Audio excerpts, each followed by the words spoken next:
Одлуката на управниот одбор на комуналното предпријатие Водовод за ново поскапување на геотермалната вода од 8% не доби согласност од Советот на општина Кочани. Со одлуката беше побарано новата цена за кубен метар геотермална вода да изнесува 66,83 денари, односно да се плаќаат по 4,93 денари повеќе во однос на актуелната цена. На 24-та седница на Советот, на која се разгледуваше барањето, беше предложено и повисоката цена да не важи за училиштата кои се затоплуваат со геотермална вода. Со оглед на тоа што прашањето е третирано од страна на законот и е прилагодување кое што е предвидено со закони може да се донесе, јас би сакала да предложам од оваа мерка со оглед на ситуацијата да бидат изземени училиштата, односно за нив да остане цената повластена пониска. Советот може само да даде согласност или да не даде. Тоа е одлука на управен одбор. Да. И повторно да Еве иницијатива од ваша страна. Инаку или ја прифаќате или не. Од комуналното предпријатие Водовод, во чиј состав е и работната единица Геотерма, нагласија дека со бараното покачување на цената предпријатието нема да остварува повисок приход. Новата цена на геотермалната вода споредена со цената која се применуваше досега врз основа на одлуката на Советот број 09/2207/1 од 14.11.2002 година на износ од 61,90 денари бележи зголемување за 4,93 денари, како резултат на зголемениот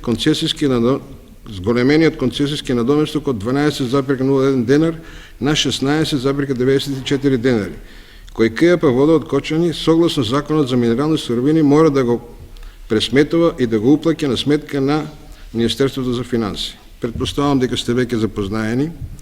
Значи, во оваа зголемување на цената Водовод нема никаков бенефит, целосно се зголема поради потребите, односно зголемувањето на концесискиот надоместок. Иницијативата на советничката Филипова Свеќаровска не доби подршка, исто како што и одлуката на управниот одбор на Водовод со 8 гласови за и 2 воздржани не го доби потребното мнозинство. Одлуката за новото покачување на цената до Советот на општина Кочани беше доставена по само 2 месеца од последното поскапување, со кое таа се зголеми за над 83%, а зашто тогаш дел од корисниците најавија откажување на договорите за користење на топлата вода. 18 студенти и ученици во средното и основното образование, кои се жители на општина Зрновци, ќе добијат стипендии од локалната самоуправа. Тие претходно се пријавиле на јавниот повик за доделување финансиска помош, што го распиша општината, а градоначалникот Борчо Коцев веќе ги потпиша одлуките за доделување на стипендиите. За оваа намена, општината од сопствениот буџет обезбеди 330.000 денари, односно за скоро двојно повеќе од минатата година. Финансиската подршка се доделува по 3 основи: за ново запишани редовни студенти во прва година на државните универзитети, потоа за ученици на самохрани родители, како и за ученици на невработени родители. Кај студентите месечната стипендија ќе изнесува по 4.000 денари, а неа ќе ја добиваат 4 лица. Износот на стипендијата за учениците пак изнесува 1.500 денари.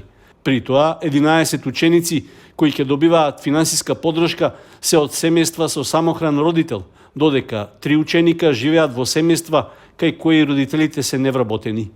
На распишаниот конкурс, што траеше до 23 јануари, имало солиден интерес и кај студентите и кај учениците, пошто општинската комисија изготвила ранг листа и извештај за кандидатите кои ги исполнуваат условите во правилникот за стипендирање студенти и ученици.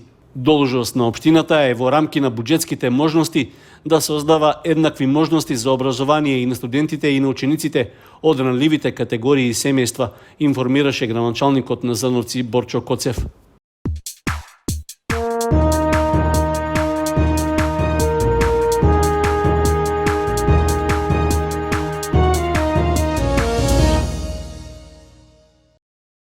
Осумдесетина најмлади фудбалери од 4 фудбалски екипи кои се надпреваруваат во детските регионални лиги учествуваа на 6-тиот поред турнир во мал фудбал Свети Атанасий, чиј домаќин и организатор беше фудбалската школа Академија Тошев од Оризари.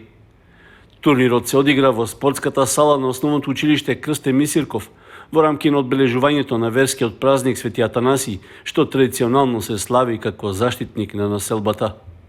Организаторот е задоволен од тоа како поминаа надпреварите. Имаше солиден интерес и меѓу публиката, која дојде да ги види најинтересните средби. Учествуваа екипи од Неготино, мојата фудбалска школа Академија Тошев од Оризари, Фудбал Старс од Кочани и ГФК Осогово од Кочани. Учествувавме во две генерации, генерација 2010 и 2014. Целта е да се забавуваат децата, покажаа подобри игри, добри резултати. Турнирот заврши успешно. Во финалниот надпревар за пионери родени 2014 година играа градскиот фудбалски клуб Неготино и фудбалскиот клуб Фудбал Старс. По нерешениот резултат од 2:2 во регуларниот дел, подобри во изведувањето на пеналите беа гостите од Неготино и го освоија првото место. Кај генерацијата 2010 во финалето играа повозрасните фудбалери од истите екипи. Со далеку подобра игра, Фудбал Старс го совлада противникот со 2:0, со што заслужено го освои првото место. Признанието најдобар играч во генерацијата 2014 и припадна на Ана Андонова од Фудбал Старс, а кај генерацијата 2010 на Надија Лазарова од Неготино.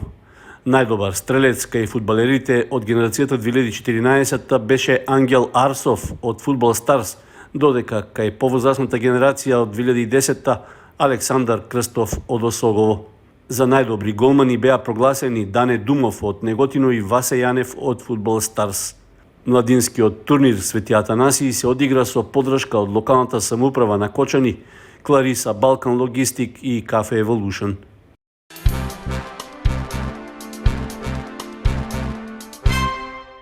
Дваесетина фудбалери на градскиот фудбалски клуб Осогово се одзваа на првата прозивка што пред почетокот на подготовките за пролетната сезона ја закажа шефот на стручниот штаб Ефтим Аксентиев. На стадионот Никола Мантов тие го одржа и првиот тренинг, а со поддршка од младинскиот погон во клубот екипата веќе се оформува. Познати се најголем дел од имињата на оние што ќе ги бранат боите на кочанскиот третолигаш. Заедно со Аксентиев на подготвителните тренинзи работи и тренерот на голманите Јоже Јовановски. Од раководството на екипата очекуваат да продолжат добрите настапи во првенството, со што ќе се оправда очекувањето Осогово да биде шампион и да се најде во трката за влез во повисок ранг. При тоа се прават и напори за ангажман на нови фудбалери. Тие треба да ги заменат оние што веќе заминаа од екипата. Екипата во моментов ја напуштија 3-4 правотинци, но соодветно на тоа реагиравме и изнајдовме решение. Значи, екипата е засилена со Марио Митрев доаѓа од редовите на ФК Слога, ги има поминато младинските школи на Брегалница. Исто така е договорен и Марио Крстов, кој претходно настапуваше за екипата на Осогово и ги бранеше боите во втората лига. Договорен е и Тодор Апостолов, доаѓа од екипата на Чешиново. Во преговори сме со уште 2-3 играчи и ќе најдеме соодветни замени за тие 3-4 играчи што не напуштија. Напуштени се Филип Донев, Јован Дојчинов и Андреј Коциски кој замина во Германија. Амбициите се да го задржиме првото место. Значи амбициите имаме солидна предност од 6 бода. Амбициите ќе бидат брзо и експресно враќање во втората македонска лига, каде што му е местото на великанот Осогово. Шефот на стручниот штаб Аксентиев најави дека тактичките и кондицијските тренинзи на екипата ќе се одвиваат на стадионот во Кочани. При тоа ќе се користат и условите во новата теретана. Исто така ќе се одиграат и неколку пријателски контролни надпревари. Планот и наша цел е, значи, добро се подготвиме, да ги задржиме тие 6 бода што сме моментално на табелата. Во моментот преговараме со 2-3 играчи, како што кажа председателот, 3-4 искусни играчи ни замина од клубот. но и за тоа има решение, значи ќе пробаме на нивните позиции да вадедеме добри, квалитетни играчи, добро се припремаме, за кажеме веќе 3 контурни надпревали, значи веќе првиот ги играме на 8 со екипата на Детонит, веќе на 11 со Саса и на 18 со екипата на Академија Пандев. Претежно млада екипа со приклучок на 1 до 2 засилувања во моментот, како што кажа, преговараме со 2 до 3 нови имиња и мислам дека добро ќе се припремаме да го здржиме тоа прво место и секако за кој води во бараж за втората лига. Првенството во третата фудбалска лига во пролетната сезона треба да продолжи во првата половина на март. Според раководството на Осогово, има доволно време и играчите добро да се подготват за да го задржат лидерскиот статус.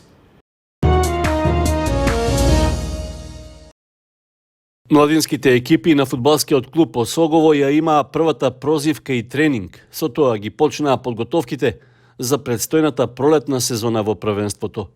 На стадионот Никола Мантов, на повикот на тренерот Тоде Митев и на неговиот помошник Сашко Атанасов, се јавија 50 дечиња од сите возрастни категории. Во наредниот период, до почетокот на првенствените надпревари во единствената втора лига, младите фудбалери на Кочанскиот клуб ќе тренираат на стадионот во Кочани. Ќе ги користат и можностите за кондицијски вежби во новата теретана под западната трибина, што за клубот ја опремија членовите на Сдруженијето Никола Мантов. Од Осогово изразуваат задоволство што има масовен одзив меѓу младите да тренираат. Тоа значи дека клубот во иднина ќе може да смета на фудбалери од собствената фудбалска школа. Пробитниот план беше недела дена порано, меѓутоа временските услови не беа поволни, така да денеска се одлучивме. Инаку во школата имаме некаде близу 100 дечиња од сите возрастни категории родени од 2004 до 2015.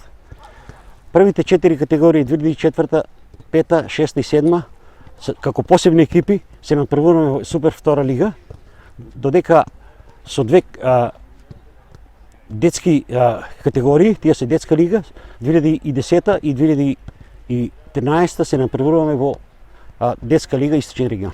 Денеска го закажавме првиот надпревар со работнички за возрастните категории, од 4 возрастни категории што се надпреваруваат во втора лига, ќе играме два надпревара, 2004 и 5, една екипа и 2005 и 6, 2006 и 7 посебна екипа. Се уште нема официјално известување кога ќе почне пролетната сезона во првенството за младинските и детските лиги. Според искуството од минатите години, вообичаено првото коло се играше во првиот викенд од март, па се очекува така да биде и годинава. Од младинскиот погон на Осогово најавиат дека со напорна работа и тренинзи очекуваат одлична подготвеност на младинските екипи и добар настап во првенството. Со тоа ќе ја оправдаат довербата и ќе ги исполнат надежите за унапредување на фудбалот во општина Кочани.